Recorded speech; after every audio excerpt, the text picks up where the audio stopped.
Across history, moments of great change have called for great leadership. Today, we stand at one of those moments. Generative AI is reshaping our economies, our societies, and our ways of life. And the Caribbean must lead with wisdom, courage, and vision. Over the years, we have been guided by giants. Our global ambassador, Professor Bob Garrett, Professor Mervyn King, Professor Charlotte Vallée, Nandi Mandela, and Professor John Elkington. As generative AI reshapes our world, governance must not just adapt, it must lead. We are thrilled to welcome Fatima Abu Salem of the University of Beirut, our keynote speaker, as we feature a week of powerful conversations, fresh ideas, and collective action. Over 5 days, more than 50 Caribbean leaders will join forces to adapt, to change, and to shape it. To build governance that is ethical, resilient, and deeply human. We thank our sponsors for standing with us on this journey. Governance Week 2025, Governance in the Age of Generative AI.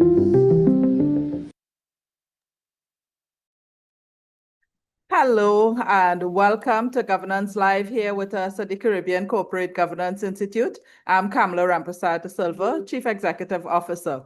As many of you know, this Governance Live is a half-hour live stream, which we do leading up to Governance Week. And this year, Governance Week 2025, we have the very exciting theme of governance in the age of generative AI.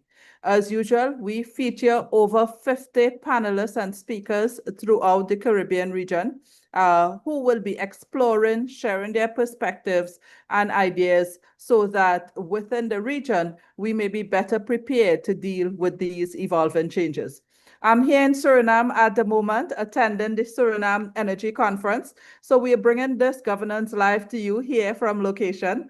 And we are very happy to be connecting with persons across Suriname. And in fact, we have speakers from Suriname who will be joining us for the first time at Governance Week this year. Before we go to our special guest today, who is one of our panelists from Suriname, I want to say thank you to our many sponsors for Governance Week this year. As usual, our platinum sponsor is Massey Holdings, and we are very grateful to Massey for their support second consecutive year as our platinum sponsor. We also say thank you to two silver sponsors. First, Citizens Bank from Trinidad and Tobago, and Trident Trust, who is a member out of the British Virgin Islands, and we are very happy for their financial support as a silver member.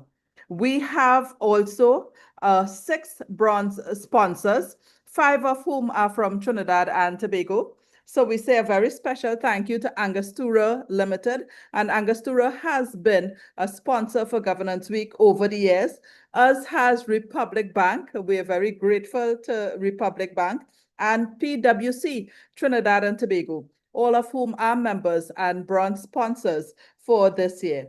We welcome for the first time from Trinidad and Tobago, B-Mobile as a bronze sponsor, and Info Services, which provides the links services for us in Trinidad and Tobago. So welcome to them as well. And our 6th sponsor coming from Belize, J.A. Rowan Sons, a second consecutive year as a bronze sponsor for Governance Week here at the Caribbean Corporate Governance Institute. As you know, governance is not static. It is something that constantly evolves.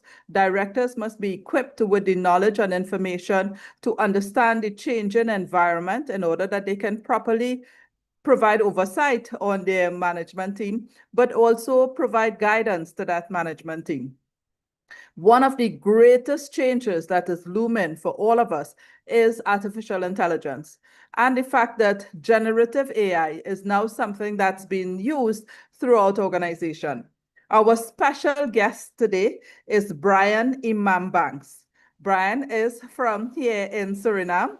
We met him for the first time while we were part of the trade mission organized by the Trinidad and Tobago Manufacturers Association. He is a member of the Guyana-Suriname Chamber of Commerce, which was the organizing party on behalf of the TTMA. So we were very happy to connect with Brian and invite him to be a panelist with us for Governance Week 2025. Brian's area is in the area of artificial intelligence. So welcome, Brian, and tell us a little bit more about yourself. Yes, thank you, Kamla. It's a pleasure to be here and having this conversation with you. Sorry for the background noise. It's raining very. It's pouring down here. So if you hear some background noise, my apologies for that. Yeah, so a little bit about myself. I'm Brian Imambaks. I'm the founder of a company called Technovate NV. It's a Suriname-based software company. And yeah, I started this journey around 2018, starting with designing my own chatbot platform. So in the very early in AI, so that is how I started the business. So we've managed to build out a chatbot platform that automates all your conversation while you're asleep. And now with AI evolving every single quarter, it's just it's an awesome time to live, and it's an awesome time to help businesses grow rapidly. And yeah, so that's what we do. Beside that, we've designed a augmented reality platform where we transform physical location into digital environment, and you can augment anything. You can put any digital object in that place to help customer actually to give them a better experience. And yeah, those are the key platforms that we've built a couple of years, and it's been very. I'm very grateful that I have a great team beside me to build this out and helping Caribbean country automate and accelerate. Because if we the global the world is flying past us, and if we sit around and do nothing, nothing will happen, right? So I feel I've been yeah, blessed with that knowledge to help Caribbean countries, and that's why I'm here today to share that with you. So Thank you very much, Brian. So I'm quite intrigued to see that, in fact, the start of your journey was, as you say, 2018, which was Correct. years before most of us woke up to this whole generative AI with ChatGPT. So Correct. tell us what got you on this journey. What is your background with respect to artificial intelligence, and who are some of the countries that you were doing business with? Okay, so my journey started actually. My specialty. I'm a database specialist.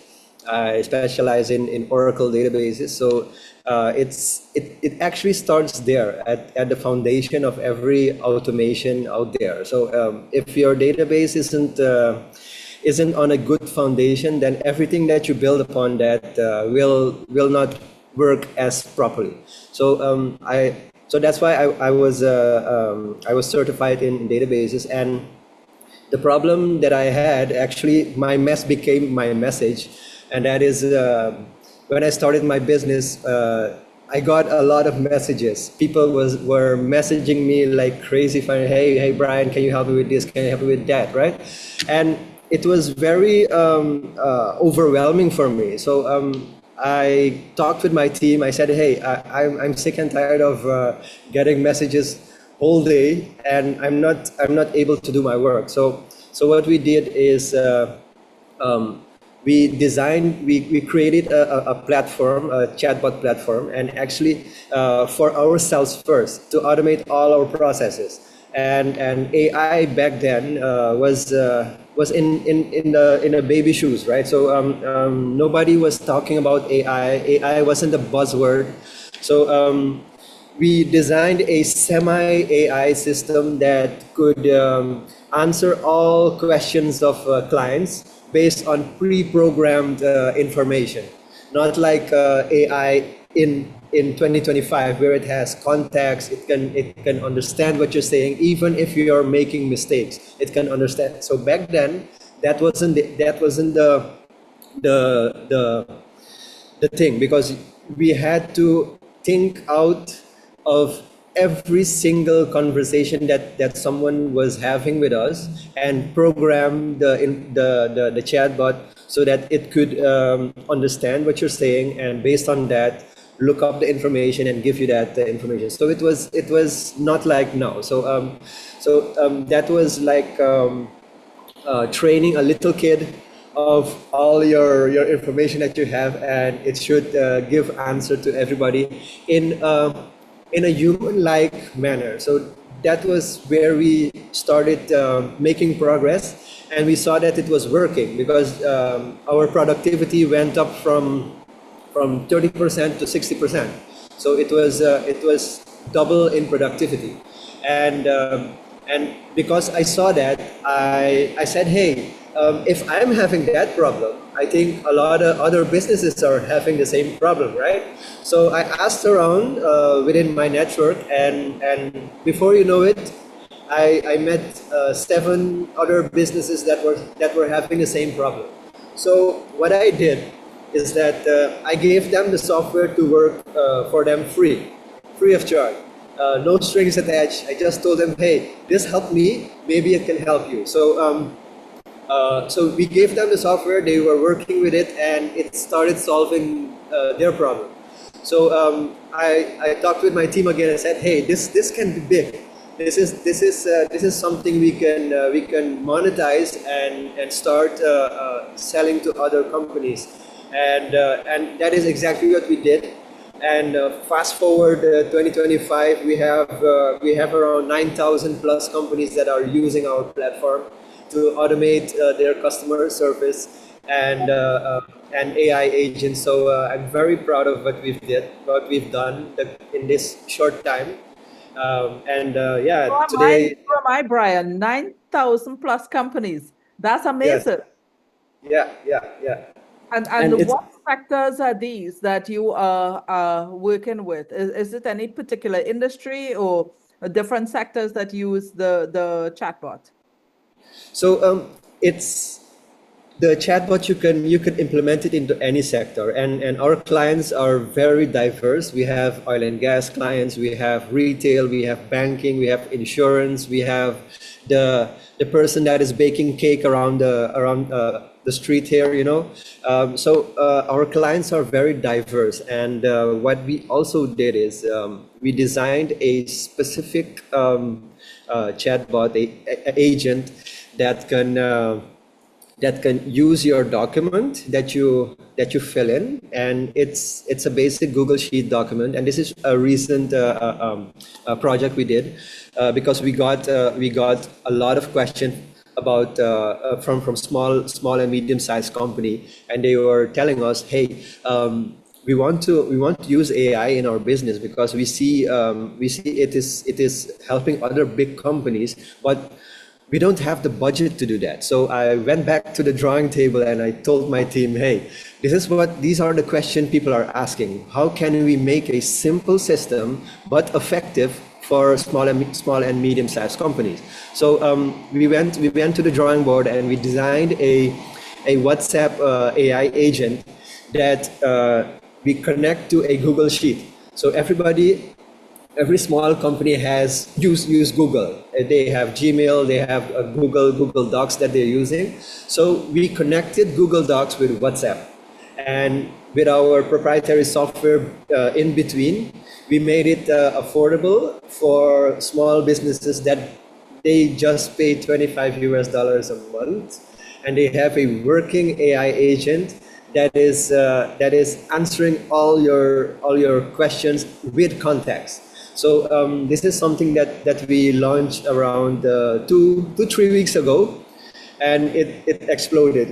We're having so much companies that are implementing this right now, and we see, this is also something that my company stands for. we're looking for a solution for every type of business. You just give us your problem, and we make sure we have a solution for you ready to go. So that is how we're helping small and medium-sized companies these days. Sounds exciting, Brian. The truth Yeah. is, we at CCGI, as a very small organization, I would say we are micro in many respects in terms of our number of staff. But we appreciate the human touch. So we answer every email ourselves. But as we grow, I am sure that there would be room for building efficiency into our system that allows us to provide information from persons who are probably contacting us for the first time and just need some basic information before Correct. one of us can reach out with that personal touch. So Yes, yes, that is maybe correct. we can have a conversation sometime in the future about needs Yeah, for sure. CCI. And Because one let of the me things, let me go let me say is that the agent, it has a human touch. You just mentioned, hey, yeah, you want to make it personal, right?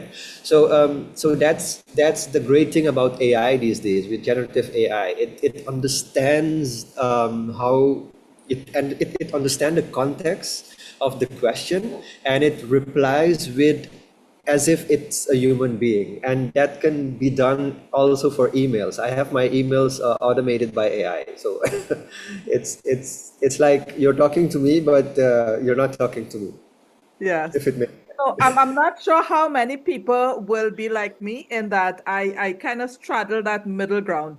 I yeah, yeah, understand there are lots of opportunities. I'm happy for the benefits. So for yeah. instance, at CCGI, we are using Notion, that software platform to build efficiency in our processes and our operations. So I'm not averse to it. At the same time, though, I I feel a little uncomfortable when I'm talking to an AI who appear human. And so I'm not sure, am I talking to an AI or am I talking to a real person? Yeah, yeah, yeah. Do you I hear get that from that. people? Yeah, I could understand the feeling. I also had that when I first talked to a AI agent, and with talking I mean face to face, like we're having a conversation. I'm seeing an AI avatar having a conversation with me, and it was at the first glance it was awesome, but thinking a little bit further, it was scary even for Yeah. me as an entrepreneur, as a tech innovator.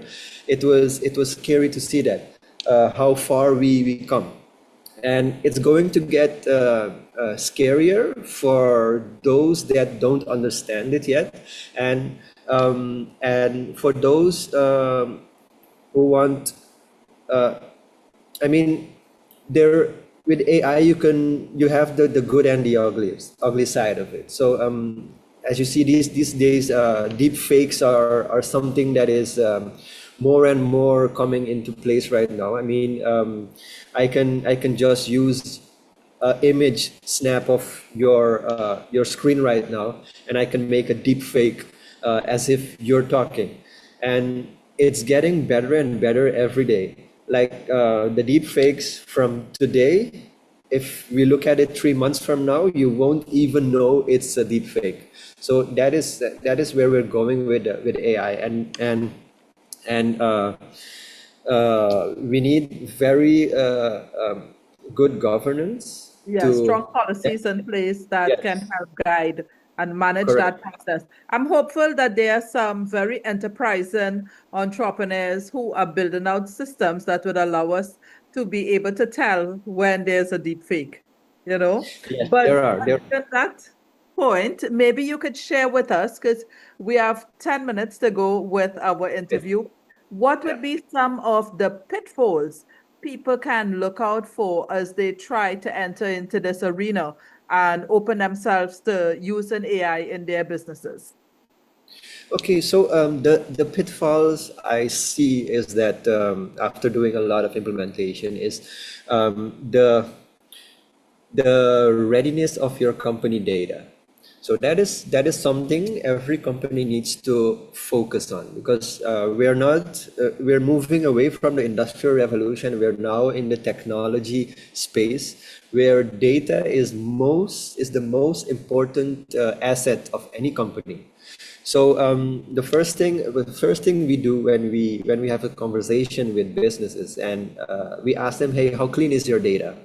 Because if your data is messy, then your message will also be messy, and your communication to your clients will also not be compliant, and not be um, you will start giving misinformation, and that is not what we want. So those are the first thing that we ask to every business owner is, how clean is your data? Do you have data?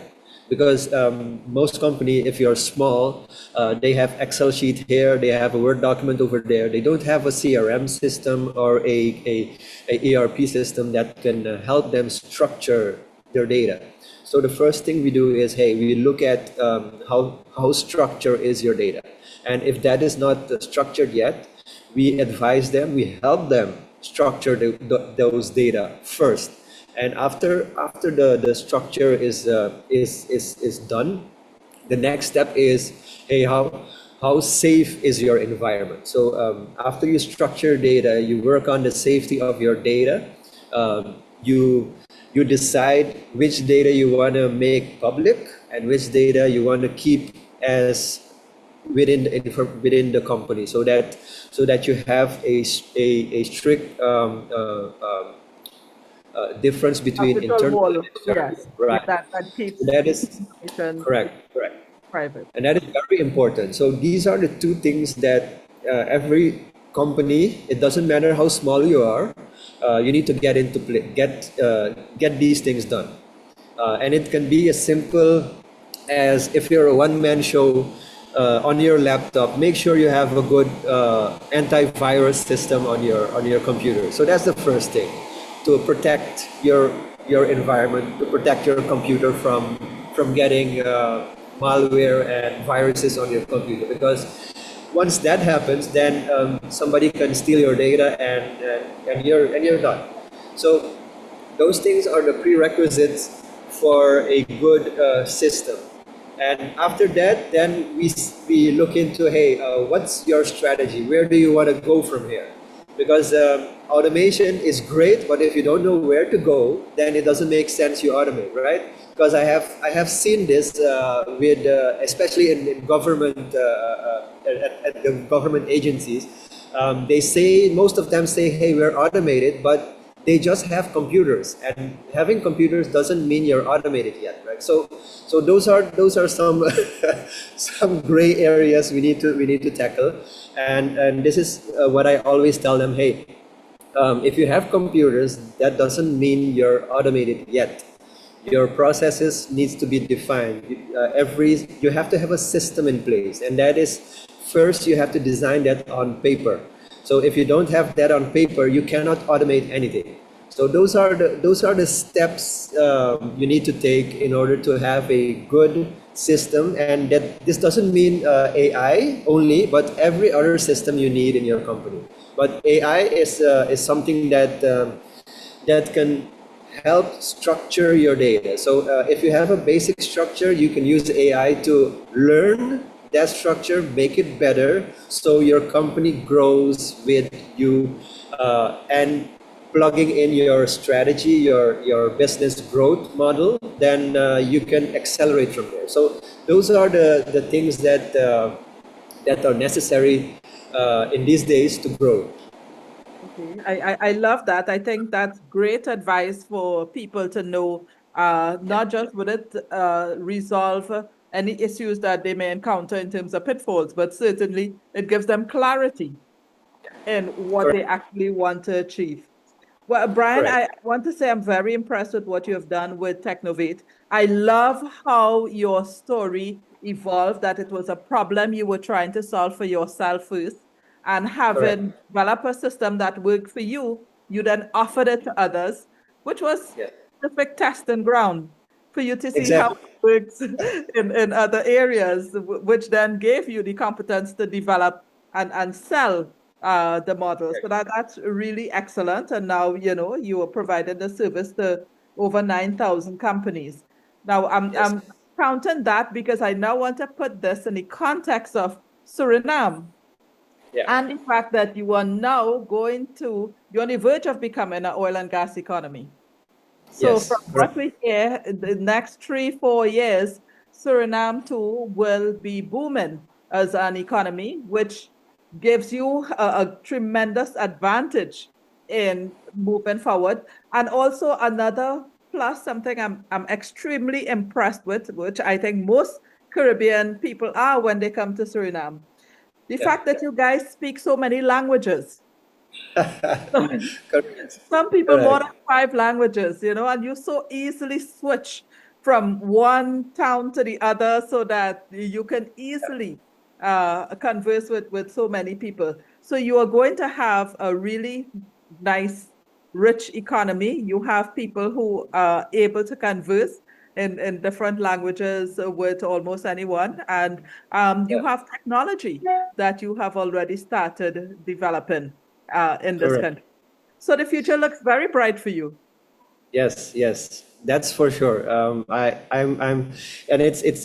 I'm very glad you mentioned that we're a multilingual country, and this is a competitive advantage for Suriname, because we can be a hub for the whole Caribbean because we speak Spanish, we speak Dutch, we speak English, we even speak Chinese. There are a couple of guys I know, they Yeah. speak Chinese, and that is something very very awesome, I think, and we should, as a country, use that in our advantage. Because what I also heard from fellow companies in the region is that our articulation is very clear. They can understand us very clearly. It doesn't matter if we speak Spanish. It doesn't matter if we speak English or Dutch. We manage to communicate very clearly, and that is Though that they're is all your mother tongue. All of them are exactly. your mother tongue. Correct. Correct. So yeah, I'm very proud of that, and I'm very proud of that I'm a Surinamese, that I have the advantage to speak different languages and understand also different languages. And the great thing about AI is I companies, you don't even have to speak many languages. You can have an AI assistant listening to your conversation and translating that in real time. We're even working with some companies abroad, with glasses, with augmented reality glasses, where you will wear a glass and you can have a conversation. The technology already exists, but we're looking into integrating our software with their technology. So you will be having a conversation like this, and you can even speak in your language, like Spanish or Chinese, and I will understand this because in real time I will see the text in front of me, and I can and it will be translated. So those technology already exist, and we're now incorporating that and helping, especially people that has visual disabilities, like they cannot hear very well. We can use those technology to help them also in the workforce. And because I know a lot of people that has a disability, but they are very, very, very smart, and we need to utilize technology to help these people accelerate. And that is something I'm an advocate of. I love sharing my knowledge, and I love helping people that has knowledge, but they are being pushed aside. I want them to come and help the economy, help the Caribbean, because there are so many smart people running around, and they are not being recognized, and that is something I want to help do. So yeah, that is one of my personal mission in life. Mhm.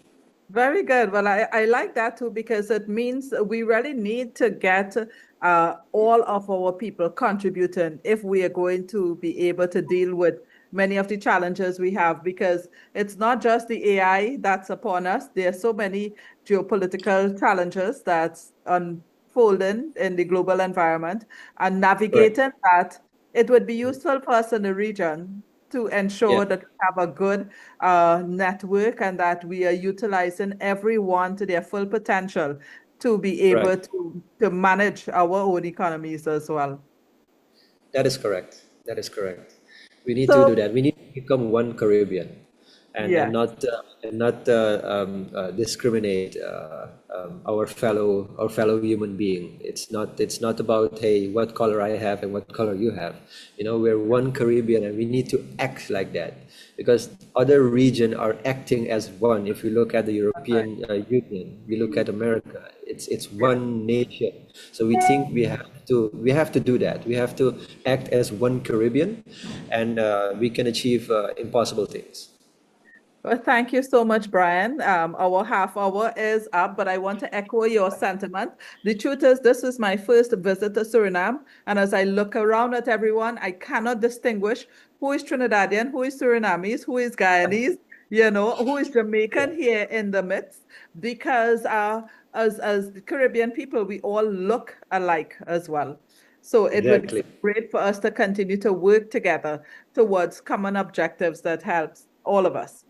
So Yes, thank yes. you so much for being a part of Governance Live here with us today. We look forward to having you for Governance Week. It would be the first time we have panelists from Suriname. We have two panelists now, yourself and Derek, Yeah. participating, as well as a moderator as well, Robin. Hi, Jen, I think is his name, who is a internet natural foods and so. So I'm so pleased that the progress we have made in Suriname in building the brand, building connections, and doing Yeah. a lot of networking as well. So we look forward to having you for Governance Week. Yes, it's an honor to be part of this. So I want to thank you for the opportunity. So yeah, I'm really honored to be there. You're most welcome, Brian. So thank you all, everyone who has been on this live stream. We are very happy to have you engage with us, learn so much, because we have a rapidly changing environment. Working together, there's strength in numbers. So tomorrow we continue Governance Live. It will be our chairman, Mr. Nigel Romano, joining us for Governance Live. And we end our Governance Live series on Friday with CCGI's Global Ambassador, Professor Bob Garrett, who will be joining us from out in the UK. We take a break on Saturday, and on Sunday at 2:30 p.m., we begin our opening ceremony for Governance Week 2025, when we feature Fatima Abu Salem from the University of Beirut with the opening keynote. So it's lots of exciting things as we learn, grow, and develop here at CCGI. Thank you for joining us, and we'll see you at another Governance Live.